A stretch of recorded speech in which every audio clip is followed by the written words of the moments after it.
Hello, everyone. Welcome to the Fixed Blood Sugar webinar. Oh, it's telling me it's live streamed. Great. We do record these. So if you haven't been to our YouTube channel, you're going to want to do that. There is a link for it at bartonwebinar.com. We have recorded every single one of these webinars. There may have been one time that it didn't record, but I think there's about 130 plus of these webinars. So we've covered various topics. We've had a lot of people ask great questions. And so I just really encourage you to go check those out and make sure you subscribe so that you get a notification every time we post a new video. So we are excited to have you guys here today. Joe will be joining us at some point here. And I need to take off a little bit early because my daughter has a program today. So I'm excited to go do that. She'll be dancing. She's a fourth grader, so I can't miss it. Anyway, yes. So we are going to be talking about type 2 today. So feel free as we go through this webinar, if you have questions, post those in the Q&A, and we will do our best to answer as many of those as possible while we are live. And then those of you on Facebook, I'm going to try to monitor that as well. So you can post in the comments. And again, we will try to answer those. Okay. So hop on, let us know where you guys are tuning in from, because we always like to know that, see how far our reach is. And we have about an hour with you guys today. So Dr. Saunders, would you mind giving us a disclaimer before we begin? Okay. You always have to remind me of that because I just ramble a lot. The information that we give is for general information purposes. It's kind of like when you read a book, you have to look and make sure that the information you're getting is specifically for you, because it might not be ideal for you. So just apply it properly, and sometimes you may need the help of a professional to decide whether that's the right thing for you to do. Perfect. We have Dave and Cindy from California, Pamela in Vancouver, Aileen in New York City. We have John in Cyprus, Texas. Awesome. Welcome, you guys. We have Philo and Barbie are here. I just talked with them this week. Their story is amazing. I cannot wait for you guys to hear it. They are such a neat couple. I have had some really good chats with you guys lately. So if you guys want to hop on a call and let me know how you guys are doing, how the diabetes solution kit has worked for you, etc., I would love to hear from you. You can message me at Leslie, Leslie, at bartonpublishing.com. Okay, Bill says hello from Sacramento. Hello. Okay. Let's go ahead and get started. One question that I wanted to just address right away, because we get asked this on most every webinar. We have Coolidge, Arizona, Denise, Robert from New Jersey, Don from Ontario, Sheldon. Hi, Sheldon from Ohio. I think I sent you an email today. Okay. All right. I won't look at those again. We get a lot of questions from people that say, why are my numbers higher in the morning? And so let's chat about that a little bit before we start talking about type 2 basics. Okay. There is a complex system that keeps your blood sugar regulated between the optimum range. And it's a very complex system. There's a lot of hormones involved. And there's local hormones and general hormones. And so it's not just what I just ate something, therefore my blood sugar should go up this much because I ate this many calories or this many carbs. It's not that simple. If you eat the carbs with fat, the fat will block your muscles from absorbing that sugar, make you relatively insulin resistant. And then your blood sugar will go up more if you eat the same amount of carbs with fat if you eat without fat. So it's not a simple answer as to why it goes up. So, but what about like she's saying, all night long I haven't eaten anything, so I've definitely got an empty stomach. So there's nothing being absorbed right now. How the heck does the sugar go up, in the morning? Well, here's what's going on.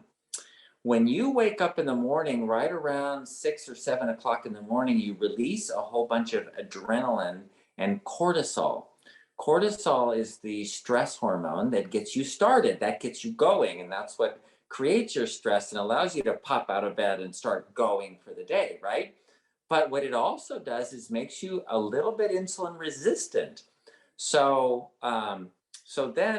then you have somewhat of an insulin resistance, and if you already have insulin resistance, it's going to make it worse.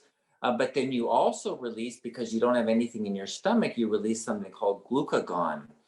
Glucagon tells your liver to make more sugar because there's nothing in your stomach or nothing in your intestines to absorb. So then you need that glucagon so your liver can make sugar. So now you're making sugar and you're insulin resistant. So what's happening? It just goes up. That's what's happening. And that's why it happens. And it happens to everyone to some extent. But if you have type 2, of course, it's instead of being a little blip, it's a big blip. That's why. All right. That's very good information. And if you guys go to bartonwebinar.com, we have a list of about 10 commonly asked questions. And we have posted the answer to that question there, but you'll find some other ones that you may be interested in as well. There is one other question that I want to just chat about really quick as well, because I feel like a lot of people ask this, and something I find interesting is people will tell me that they have diabetes, and I'll often ask them, oh, do you have type 1 or type 2? And they don't know. What is the difference between type 1 and type 2? Oh, that is such a good question. And it's very important to know. And it is so important to know because we use the same word, diabetes, and yet they are at opposite ends of the spectrum.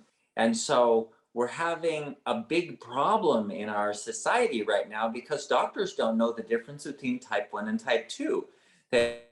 Well, type 2 is adult onset and type 1 is childhood onset. Well, actually, now we're seeing children with type 2 now. So what's the real difference? And this is very, very important. So in type 1, your pancreas does not make insulin. You have no insulin. So you have a cell, and the cell is completely wrapped up in a fat membrane. And that fatty membrane does not allow any sugar to get in. Zero. Sugar cannot cross through that membrane because it's water soluble, not fat soluble, so it can't get in. So there are ports in there that open up and let the sugar in, but they require insulin to unlock them. So if you have no insulin, how are you going to get sugar in there? You can't. You can't. So what's happening in type 1? Type 1, you don't have insulin. You can't open the door. You can't get sugar into the cell. The sugar is starving. It's shrinking down, shrinking down, shrinking down, shrinking down until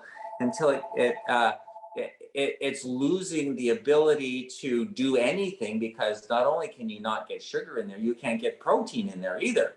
So now what's the cell going to do? Well, it's going to shrink until it dies. And so essentially, as much as you want to eat, if you don't have any insulin, you're going to starve to death. Your brain will keep working because the brain doesn't require insulin. Your heart will keep working, your kidneys will keep working, but all your muscles and everything will just shrink down until they die.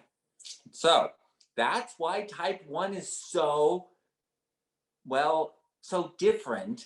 And it's so important that if you have that you take insulin, because there's no other way to get sugar into those cells.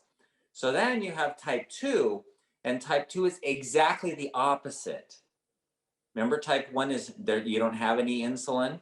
Type 2 is you have too much insulin, like way too much. Like I measured somebody who was 60 yesterday.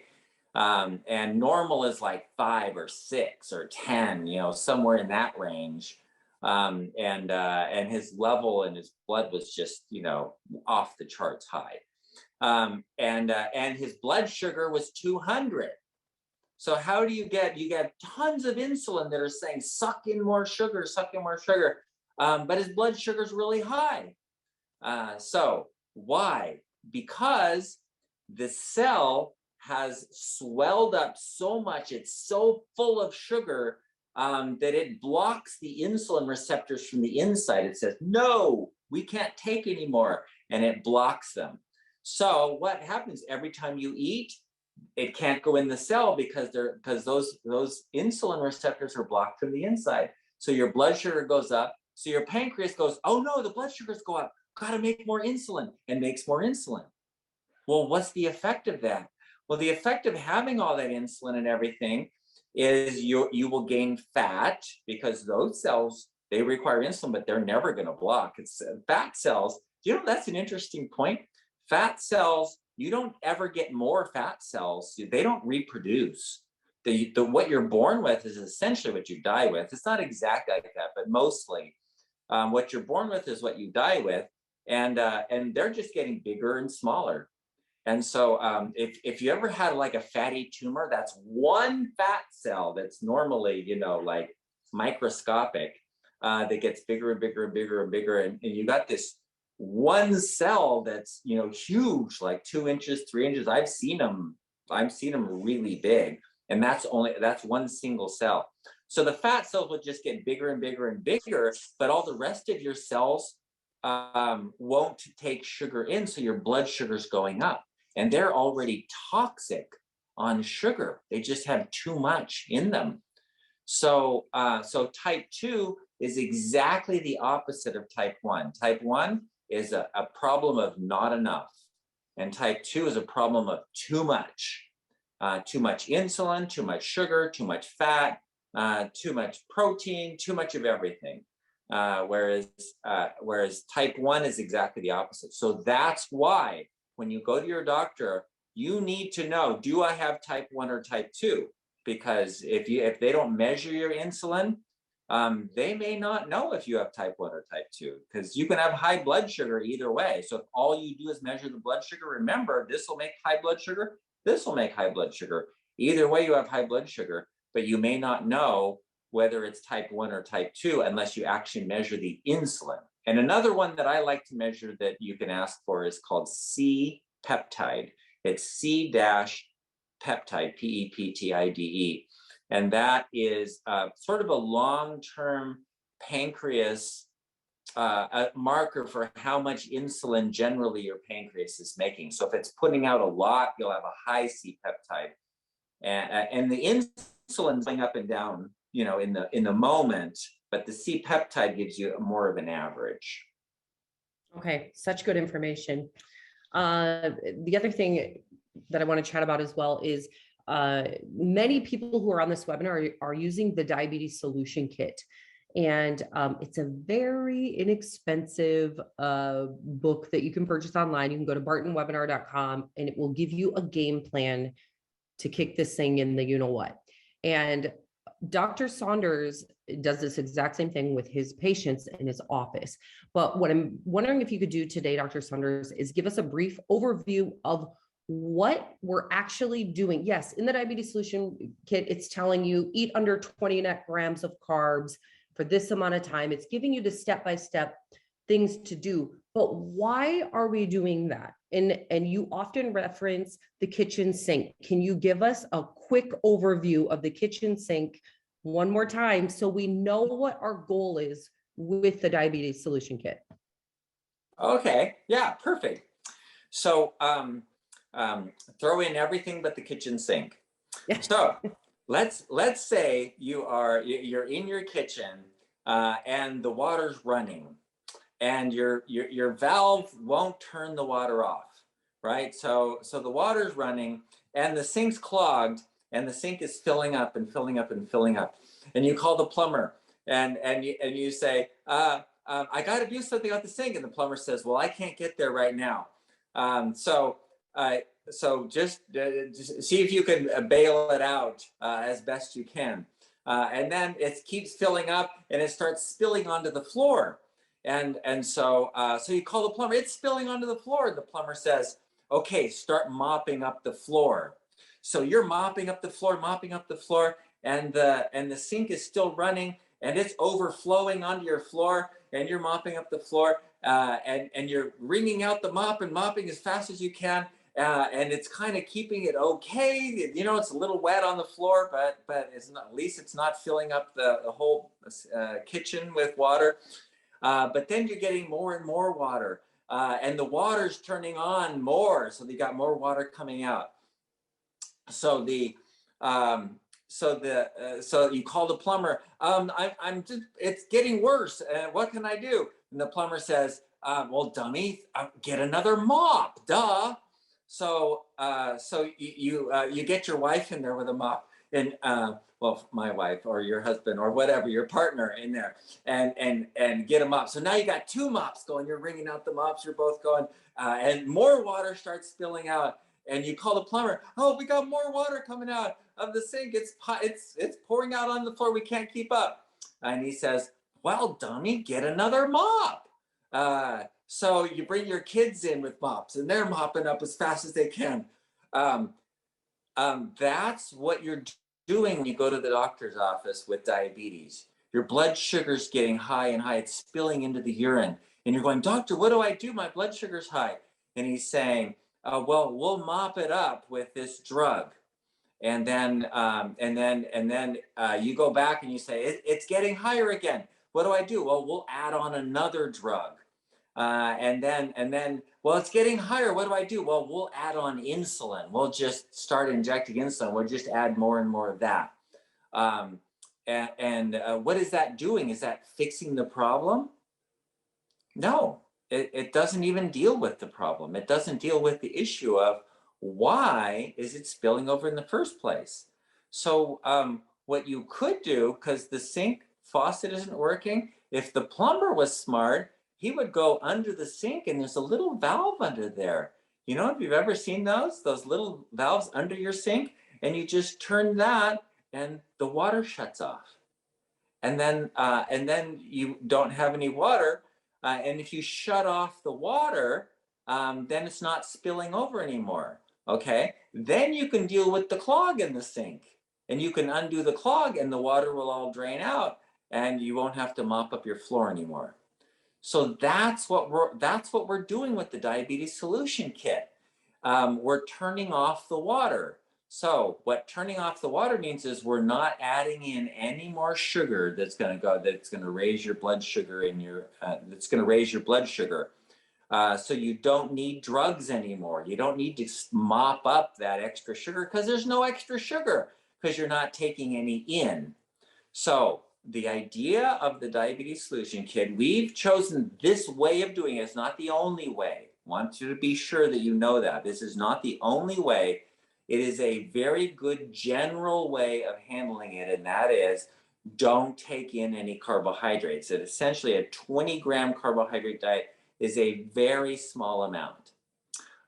So I'd like to add in a plug for the free foods. We have the list of free foods on there, and that means you don't have to measure the carbohydrates in lettuce and broccoli and celery and cauliflower. You don't have to measure the carbs in that. You can eat as much of that as you want. So the high fiber foods that are low in carbohydrates you can eat as much of that as you want, and that's fine. And so do that. Eat as much of that as you want. And then for all the other stuff, the things like breads and cereals and fruit and starchy vegetables and potatoes and all that, measure less than 20 grams of carbohydrates a day. So what does that do?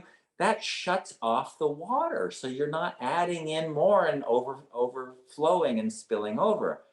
And then over time, it's not a specific amount of time. For some people, less than 1 week, they're going to be normal by doing that.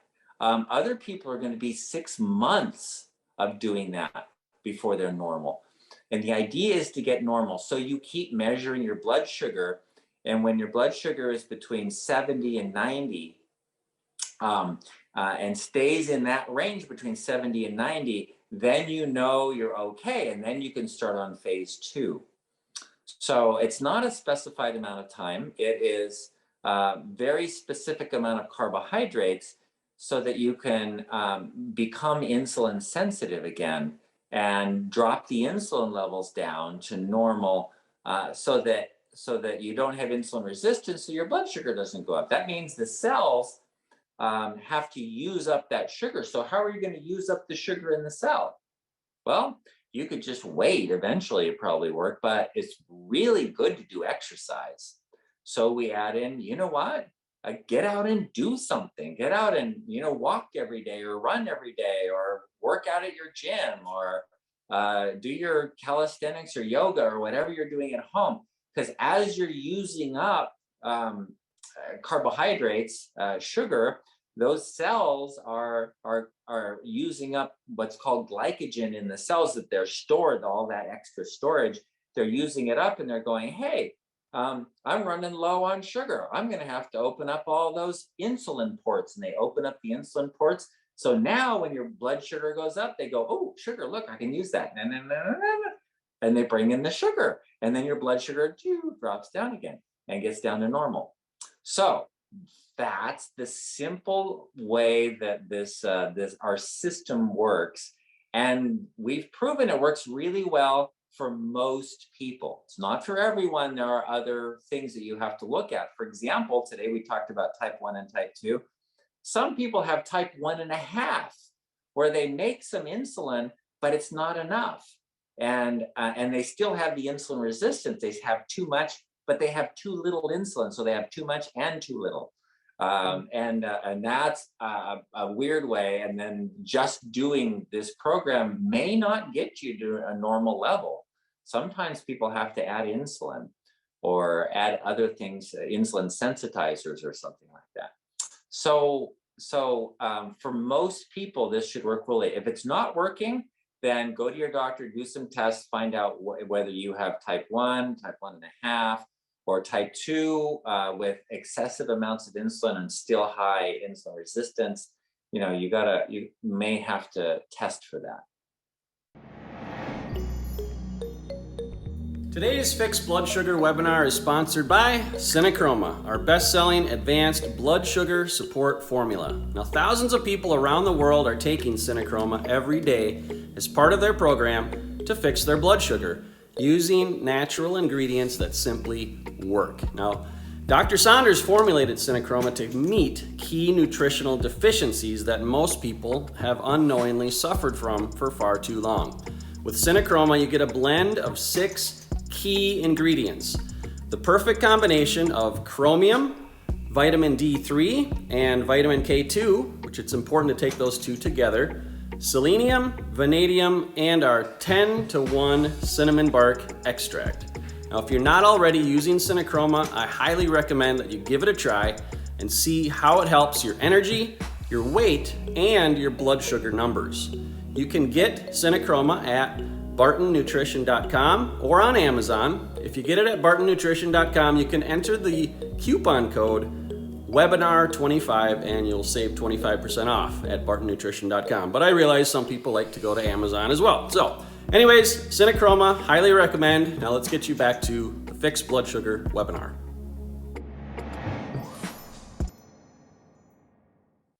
Such good information. This is, I think I'm going to call this the type 2 Cliff's Notes version when I post this on YouTube, because this is good. This covered all of the really big things that we talk about.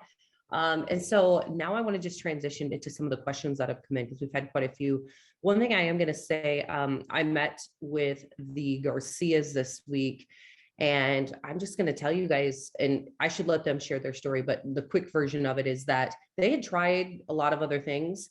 They decided, they found the diabetes solution kit. They decided to get serious about it. And I'm telling you, wait until you see and hear their numbers. We are talking like dramatic changes in a couple days. And they're only like 15 days into this thing and barely evidence of type 2. So just an amazing, it works. You also got to do the work. You got to do the work. And that was It something works if really you stressed. Yeah, they really stressed that you really need to do it and be consistent. In fact, I think consistency was one of the big things they said. So super proud of those guys, and it'd be fun to have them on here sometime. So, okay, let's go to the questions. I'm going to have to take off shortly, actually. But Joe is back. Hi, Joe. Hello. Hey, Joe. Good to be here. So he will be able to field some of these questions as well. But the first one that I wanted to ask was, let's see, John said, asking in response to the doctor's statement on high blood sugar, why should we then check it in the morning? Okay, good question. So the question deals with, if you missed the beginning when we asked, what he's talking about is, in the morning when your cortisol goes up and you don't have anything in your stomach, you make glucagon, tells the liver to make more sugar, and then your higher cortisol level makes more resistant to insulin, and so your blood sugar goes up. So now his question is, then why are we testing in the morning with an empty stomach when we're going to have high blood sugar? No, that's the point. The point is, if your blood sugar is going up more than your 70 to 90 range, what that means is you're still insulin resistant. And so you still need to do the program until you get your fasting blood sugar into that 70 to 90 range. Because it should go up, but it should stay in that range if your insulin glucagon is working properly. So that's the point of doing it in the morning on an empty stomach. Okay. And then our friends, the Garcias, were asking, okay, so they're having great success with the diabetes solution kit and the supplements. Are there any other supplements that will help if they're having problems with thyroid and menopause? Yes. Wow. Thyroid and menopause, that kind of complicates things, but the kit of course works anyway, but if there are thyroid issues, then that needs to be dealt with separately, because if you don't deal with it, then your metabolism doesn't function properly without the proper amount of thyroid. So sometimes that means supplementing with a thyroid hormone, and sometimes it means supplementing with iodine. For example, we have iodine, and most people in the United States are deficient in iodine when tested. So it's kind of like, yes, this is for general information, but consider that most people are deficient in iodine, and so they're going to have thyroid problems just because of a lack of iodine. So it's a good idea to supplement with iodine anyway. It's something that you can do on a regular basis, once a week or whatever, take a good dose. So what we have is the liquid iodine. You can do a daily dose. You just put a dropper full into juice or water or whatever. That is formulated for daily use. The weekly ones use is like the 10 milligram or 25 milligram or whatever, the higher dose ones you could take once a week. So that's for thyroid. And then for menopause, the hormones that are being lost in menopause, especially the estrogen and somewhat the progesterone, are going to affect your metabolism as well. So balancing those is even helpful for balancing your blood sugar.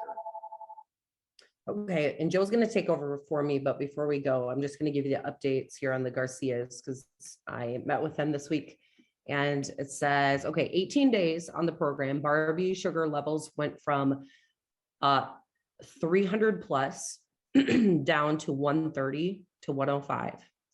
And Vila's went from 180 plus down to the 130s, all the way down to the 90s. In fact, I think he had a couple days where he's like, oh, this might be too low. So he's figuring all that out. So super proud of them. Just wanted to say that, and then I got to take off. So we'll see you later, guys. Thanks, Leslie. Bye, Leslie. Bye-bye. All right. I'm kind of coming in hot here. I have the best massage therapist in the world. She went extra for me, and I wasn't going to complain. So if you see a ring around my head, that's because I was like face down for a while there. But also, I kind of came in late, so I don't have any chat record before 27 minutes after the hour. So there might be some questions on here that haven't been asked yet.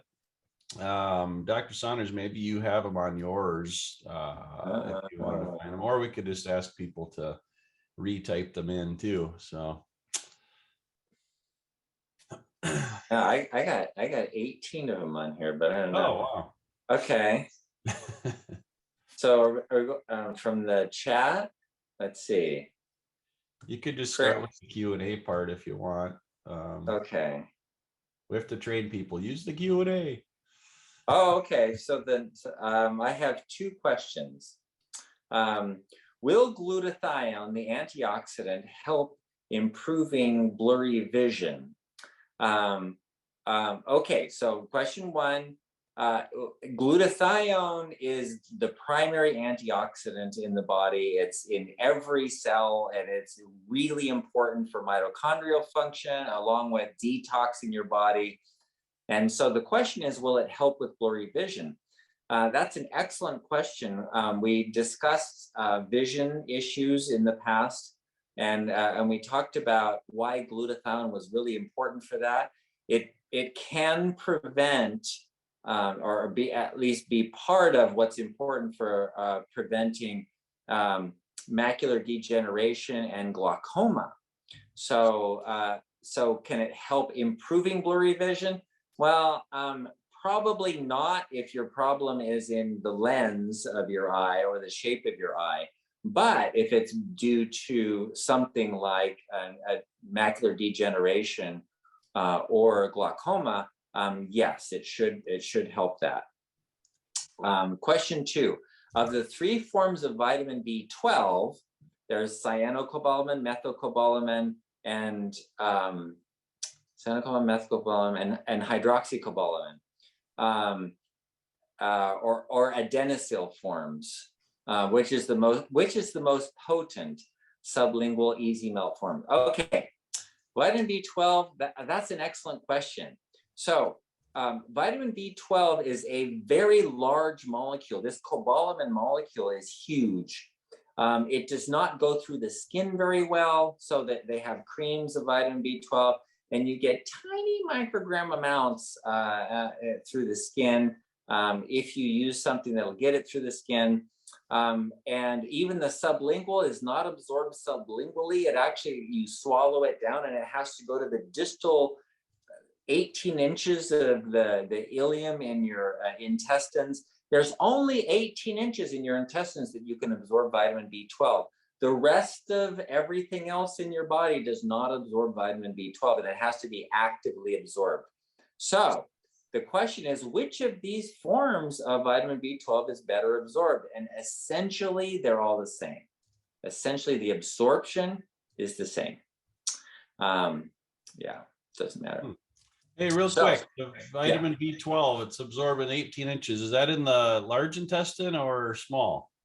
That's only the small intestine. It's the very end of the small intestine is where it's absorbed. And if you've ever had surgery and have that part removed, the only way you can get vitamin B12 is with shots. You have to get shots. There's no other way. You can't do sublingual because it's not going to work because you're missing that part of your terminal ileum.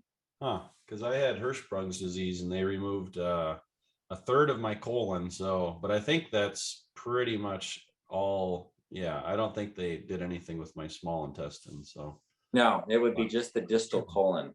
I'm sure I would notice if I couldn't absorb B12. So probably by now. Yeah. Okay, so next question. Eva, what do you think about fasting in the morning? Okay, and I will answer that question. Fasting in the morning is a fine idea. It's okay. But if you're fasting like all day long, it's okay. The best time to fast is in the evening because you want an empty stomach when you go to bed. Because if you have an empty stomach, you make ghrelin. If you make ghrelin, then you make human growth hormone, and human growth hormone puts you in anabolic mode that repairs your body. It repairs your brain, it detoxes, it cleanses it. It takes all the cholesterol out of your body. It takes out of your arteries. The anabolic mode builds your muscles too. And if you eat before you go to bed, then you don't get that spike, you don't get the ghrelin, and you don't get the growth hormone release. So you're better off. The best time to eat is in the morning, and the best time to fast is at night. Okay, so you're on now. I'm on. Yeah, Oh, you're up. No, you have the rest of them. oh, good, good. Okay. Thank you. All right.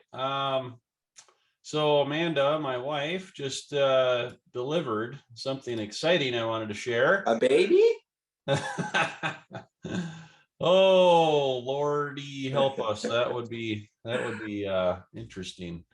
We did just have a foster girl with us for a week, which was really fun. She's 10 years old and she was like just an angel. So like we were spoiled. But this morning, the FedEx lady delivered this to our house, and this is the newest product. Oh yeah, Fiber Greens. Did you get yours? I did not get any, not that I know of. Well, we mailed it to your house, so maybe you haven't Okay. been there All today yet. But yeah, I don't know if you guys talked about this, but I thought hey, here we are. We've got it. Can you give a little, like, tell people why did we create this and what's in it? Okay, so one of the biggest issues of human beings today is our lack of fiber. If you go to well, prehistoric or actually pre 100 years ago foods, the people got a lot of fiber. They got between 40 and 100 grams of fiber a day. So that, that's a lot of fiber in the diet. And that helps grow good bacteria. It helps improve the function of the large intestine. It grows certain chemicals like butyrates that prevent depression. They help people function better. It keeps the brain from getting Alzheimer's disease, neurological diseases. It prevents multiple sclerosis. And it's just like so important to have good bacteria in your intestines. And the way to get the good bacteria is to feed the good bacteria. You have to feed them with what? Fiber. So if you're eating meat and white rice and white bread, and then if that's your diet, then you're not getting very much fiber at all. Fiber is found in fruit, vegetables, nuts and seeds, beans, peas, lentils, all of that kind of stuff. That's where fiber is found. And the widest variety that you have gives you the best variety of bacteria in your intestines. And it turns out the abundance of different types of bacteria has the best correlation with good health. So we thought, well, we'll just have everybody go on a high fiber diet and they'll eat all these vegetables. And Joe's like, you know what? People don't do that because you know what? What's available? It's the foods that are you're having French fries with your meal. And if you get any vegetable, they have a little sprig of parsley on there and nobody even eats it. They push it off to the side. And that's the extent of, the vegetables. And some people eat fruit once or twice a week or whatever. So how are you going to get like 40 grams of fiber a day? It's a lot of food. Let me give you an example. If you have a full dinner plate, 10-inch plate full of salad, that's about 5 grams of fiber. So you would need 8 of those to get your 40 grams of fiber. See what I mean? If you have 1 apple, that's about 4 grams of fiber. So you need 10 apples a day to get your 40 grams, right? If you have a cup of beans, that's about 10 grams of fiber. That's a lot of fiber. Well, are you going to eat 4 cups of beans in one day? So we thought, well, what if we just provided a fiber supplement? And one of the things that I hated was most of the fiber supplements have only one. So you get psyllium seed, that's all you get, which grows one type of bacteria. And now you have overgrowth of one type of bacteria, and you don't have the broad spectrum that you need. So we put together this fiber greens formula that has multiple types of fiber in it, so that you can grow lots of different types of bacteria.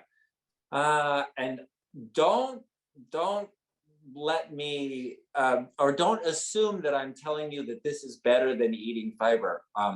Let me tell you that if you could eat 40 grams of fiber a day, do that. But if you're not getting 40 grams of fiber a day, please add something in like this. Yeah, and Metamucil is probably the most popular version out there. But what don't you like about Metamucil, or maybe the other most popular one? It's got a lot of sugar or artificial sweeteners, and people with diabetes shouldn't use it. And most of those, and even like the orange ones, they put a lot of sugar in them, and they only have one fiber source, just one, and that's not healthy. Yeah. Okay. So yeah, this has psyllium seed husk. This has organic inulin from Jerusalem artichoke root and acacia gum. And then it also has 30 superfood greens blends included in this. So it's like fiber plus greens. So you're getting a lot of extra nutrition as well.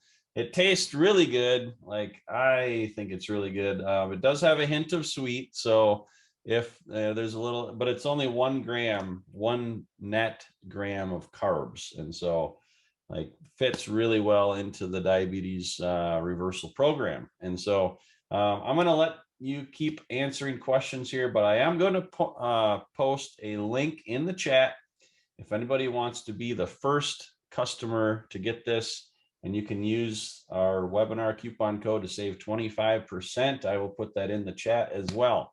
So let's keep answering questions.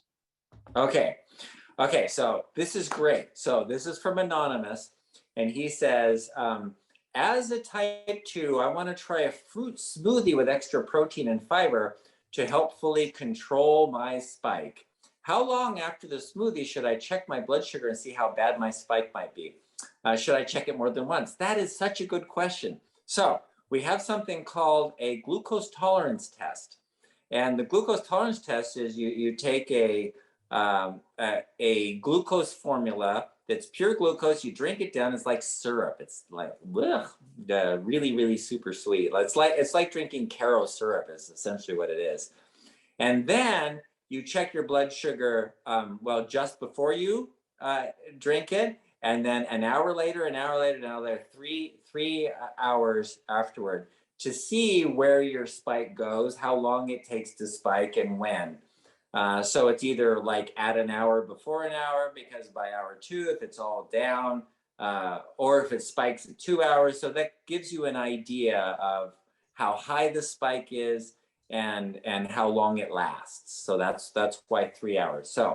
So take your smoothie with the protein, the fruit in it, and all of that, and drink it, and then check in an hour, and then do it 2 hours, and then do it again at 3 hours, and that'll give you a good idea of how that smoothie affects your blood sugar.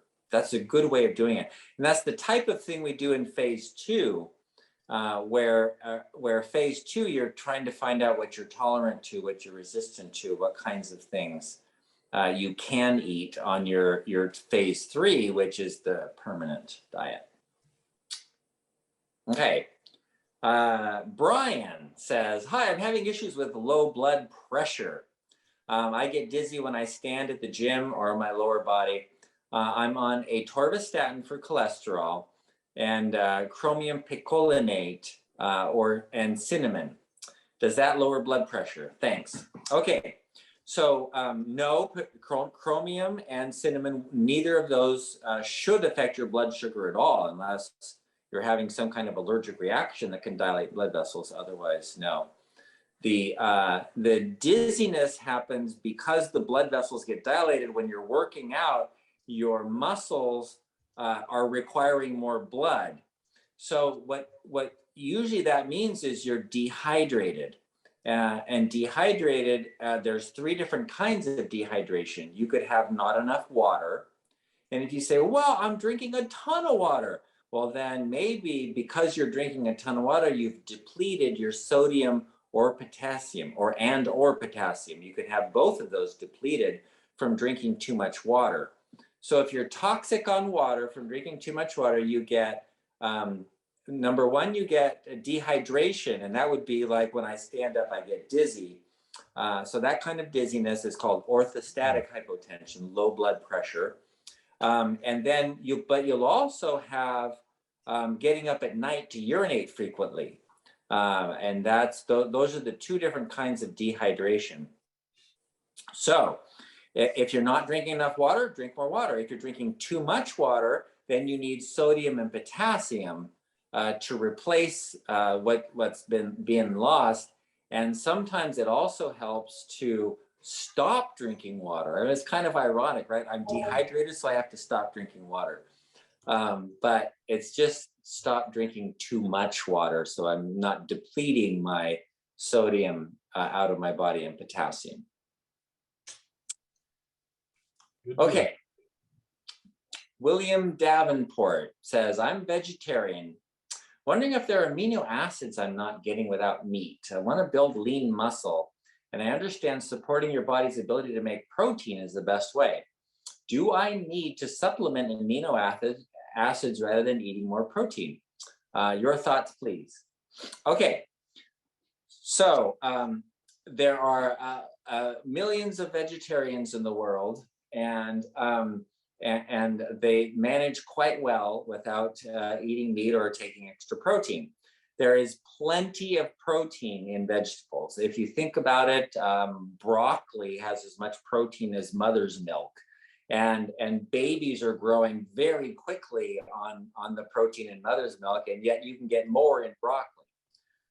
So then the next part of William's question is does he need to supplement some like amino acids? Because vegetable proteins don't have all the essential amino acids that we use in our body. But all you need to do is mix like beans with rice. So if you have a grain like rice or corn or wheat, if you have some kind of grain with beans, that is a complete protein. So what's missing out of the grains is in the beans, and what's missing out of the beans is in the grains. So they complement each other well.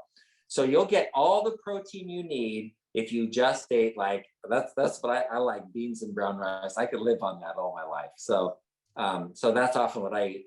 And then most of the other vegetables, as you mix different things in, you're going to get a complete protein. You can't not get a complete protein. Like, for example, we were talking about 40 grams of fiber. If you eat 40 grams of fiber a day and you're getting enough different kinds of vegetables and getting 40 grams of fiber, then you're going to get the protein you need to build the muscle you want. Good question.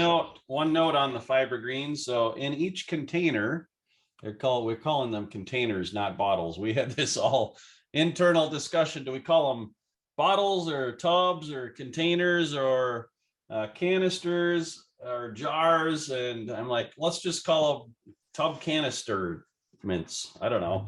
No, we ended up doing containers. So inside each one of these, there's 30 servings, and each serving will get you 5.2 grams of fiber. So it's not going to necessarily shoot you all the way up to 40, but any little bit you can help. Like one serving is basically the same as like a whole plate of salad, like you said. So yeah, that's pretty good. And you can have a couple of these a day if you want, or I would imagine. Yeah, you could have a couple, but it's still good. It's still good to have a lot of fruit and vegetables with fiber in it.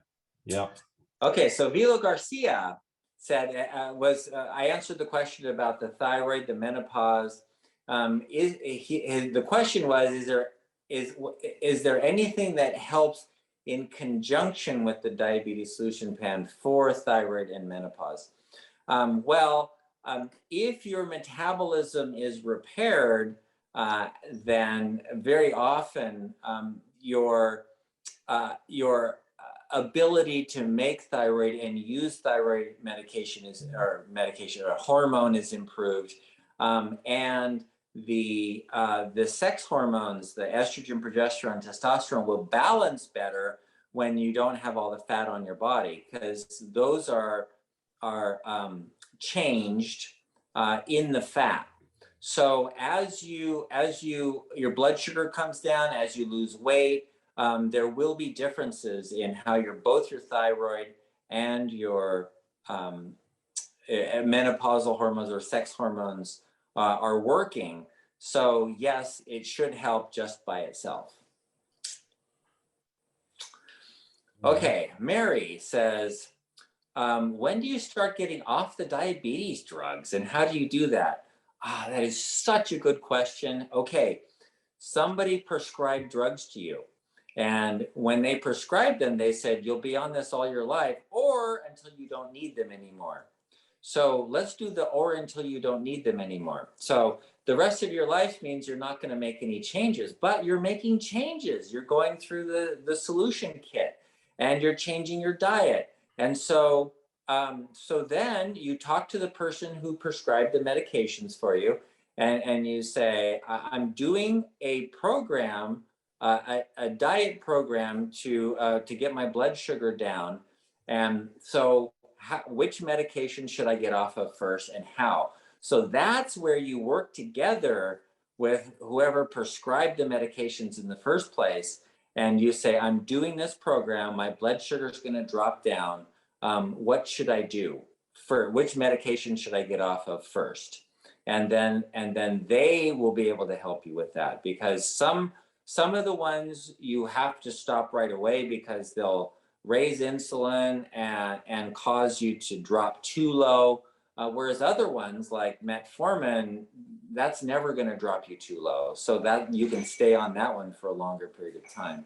So that's where, that's how you figure out when you get off your medications. Okay, so yeah.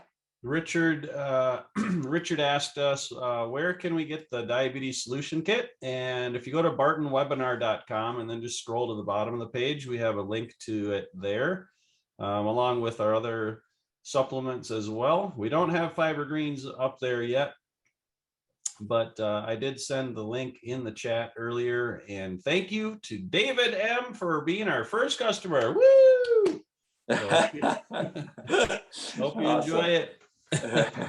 And it's funny because the store link that I shared, like there's very little information on it other than just pictures of the bottle and the things on the side. So we didn't like write up a bunch of things about it yet. We'll get to that soon. But Dr. Saunders gave you like a great, information on what's in it. So yeah, good stuff.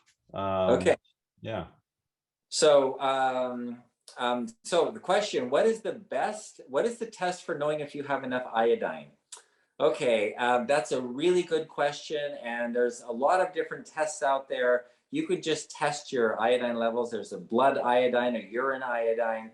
The definitive test, the gold standard, so to speak, is you take a dose of 50 milligrams of iodine, which is a very high dose of iodine.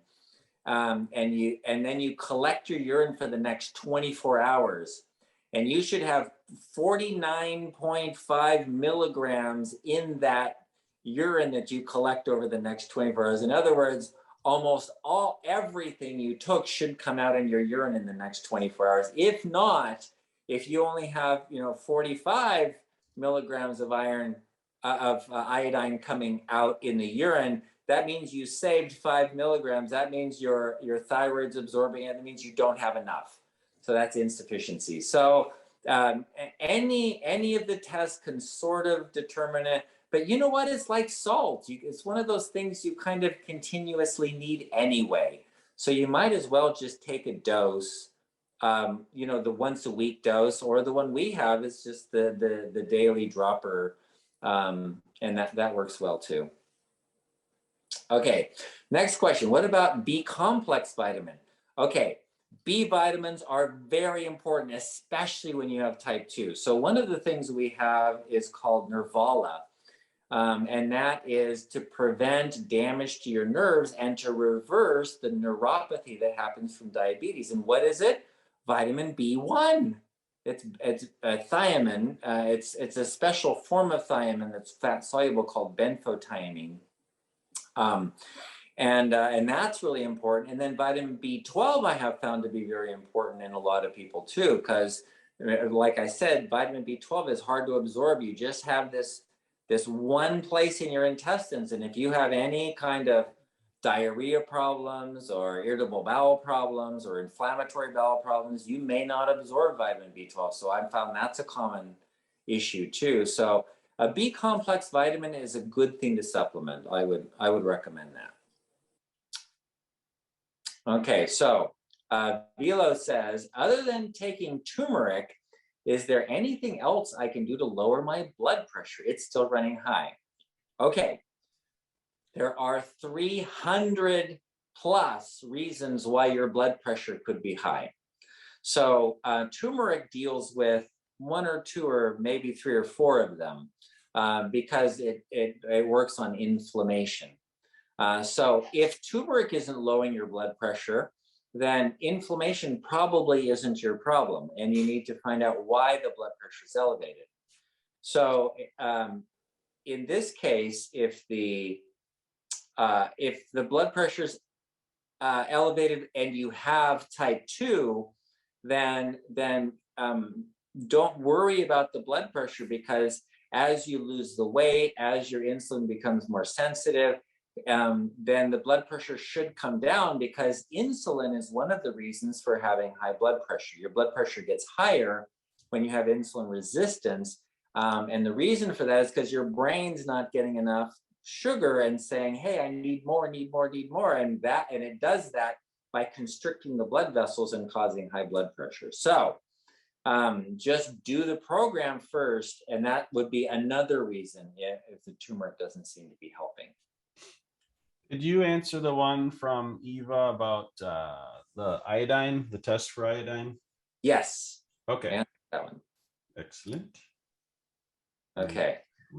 So Vilo asks, how often do we take fiber green? Well, I would actually consider it a daily kind of thing. I don't know.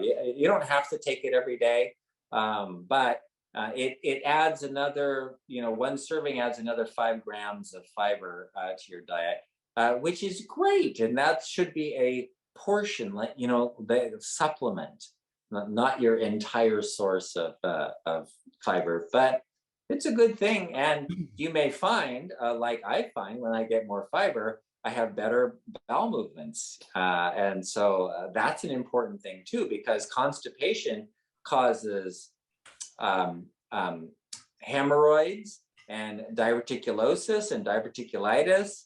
And a lot of the colon problems are due to constipation. So if the fiber helps prevent constipation, it has a lot of benefits beyond just for blood sugar and building bacteria. It also helps prevent, you don't want to have those kind of surgeries and stuff. Mm-hmm. It's bad. And this does say, it's a dietary supplement. So if you think about it, like this is supplementing your normal diet of what you're eating. And so even as this is maybe sitting on your counter, just think of this as like a reminder, like, yeah, I could take 1 or 2 of these scoops a day, but also like, just increase the fiber in the rest of your meals as well. So I think that together, that'll be probably the best way to do it. Okay. All right. One more, last one. Hubby got new labs. The albumin to creatinine ratio is 141. And that has gone up a lot. And what that means is that in the urine, that he's putting out more albumin, which is protein in the urine. There shouldn't be any protein in the urine. If there is protein in the urine, it means that the filter is leaky. Somebody poked holes in the filter. And that happens with diabetes because the kidneys aren't getting enough energy, aren't getting enough sugar. So he's been working on his hemoglobin A1C. It's 5.5. It was 5.7. Now it's 5.5. so the doctor said it was no big deal, but what can be done to get this down? So what can you do to prevent damage to the kidneys in type 2? The single best thing you can do is get your blood sugar and insulin down. So he didn't mention what the insulin level was. If the insulin is high, then you're going to have less ability to transport the sugar from the blood, the high sugar in the blood can't get into the cells if you have a lot of insulin resistance. So getting the insulin resistance down is the way to prevent kidney failure.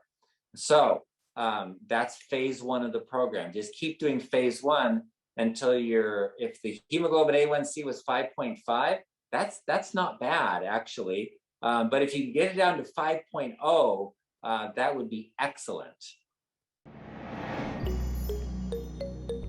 Today's Fixed Blood Sugar webinar is sponsored by Synachroma, our best-selling advanced blood sugar support formula. Now, thousands of people around the world are taking Synachroma every day as part of their program to fix their blood sugar using natural ingredients that simply work. Now, Dr. Saunders formulated Synachroma to meet key nutritional deficiencies that most people have unknowingly suffered from for far too long.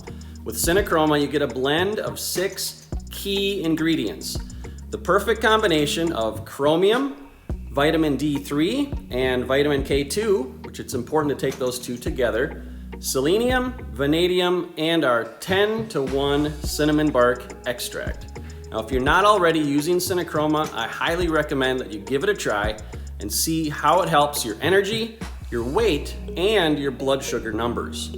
You can get Synachroma at bartonnutrition.com or on Amazon. If you get it at bartonnutrition.com, you can enter the coupon code webinar25 and you'll save 25% off at bartonnutrition.com. But I realize some people like to go to Amazon as well. So anyways, Synachroma, highly recommend. Now let's get you back to the Fixed Blood Sugar webinar.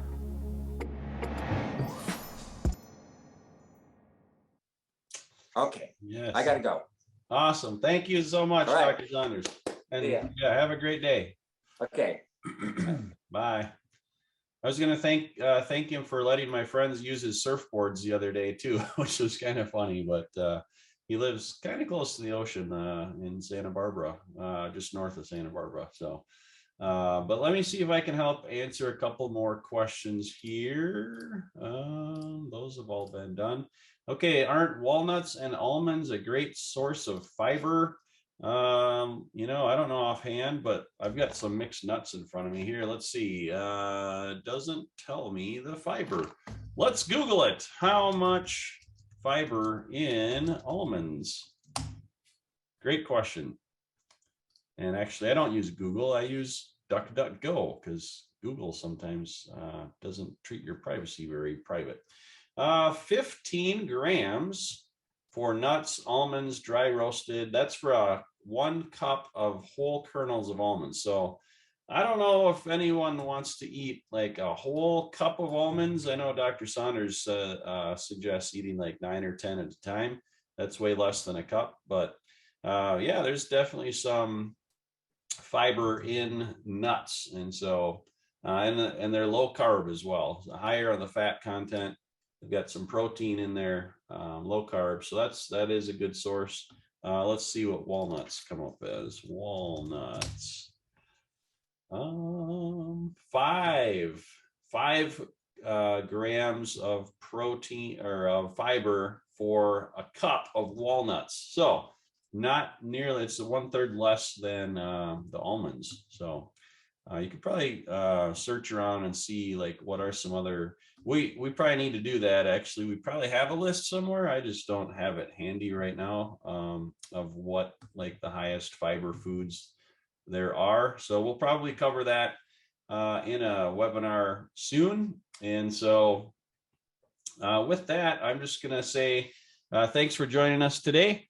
And, we've got an archive of 130 webinars now that we have on our YouTube channel, and highly recommend that you go watch them, like watch a few of those a week and just continue to learn and educate yourself. And, the more you learn, the more you're like your brain is like thinking about it. And so in addition to the diabetes solution kit, that's what these webinars are for, to like help teach you and answer questions and help you on this journey, because we see this as a partnership, as a team. And Dr. Saunders is amazing, as you know, and we enjoy getting to interact with you guys as well. And so also, Leslie may have mentioned this, but she's been getting on private, like one-on-one calls with different clients of ours and customers. And so hearing their success stories. And so if you have a success story that you want to share, we would love to hear that and do that with you. And then we'll be posting those on our YouTube channel as well, because as you learn about other people's stories, then it's encouraging and inspiring so that you can see like, hey, if they can do it, I can do it too. And you learn different things from other people as well. So if you're interested in doing that, then send Leslie an email address or an email. And her email address is simply leslie@bartonpublishing.com. So I will put that in the chat here quick as well. leslie@bartonpublishing.com. So so that's it. And yeah, if you want to find our YouTube channel, the easiest way to do that is go to bartonwebinar.com and scroll around on that page. We have the link to our Facebook page and our YouTube channel, and our products are on there. Again, use that coupon code to save an extra 25%. And I'd love to hear your feedback too if you try the fiber greens. I'm going to post that link in here one more time. Let's see. There it is. I just put it in the chat.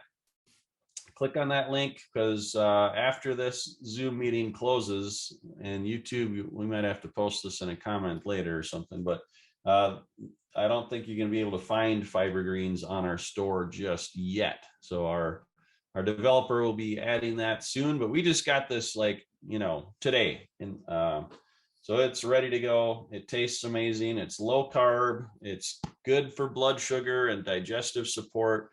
It gets you that higher fiber content that Dr. Saunders is really big on. And he's one of the few people that I've heard that has talked about fiber. And it's kind of funny because he talks about, well, you need to lower your carbohydrates, you need to lower your protein, and you need to lower your fat. Well, what does that leave us with, Dr. Saunders? Well, fiber. So fiber technically is a carbohydrate, but you also get to subtract the fiber amount from the carb count. So it might be 4 grams of carbs, or 5 grams. Wait. How would that be? 6 grams of carbs and 5 grams of fiber. So that leaves you with 1 net gram of carbohydrates. So you don't have to worry about this spiking your blood sugar. Would love to get your feedback on it.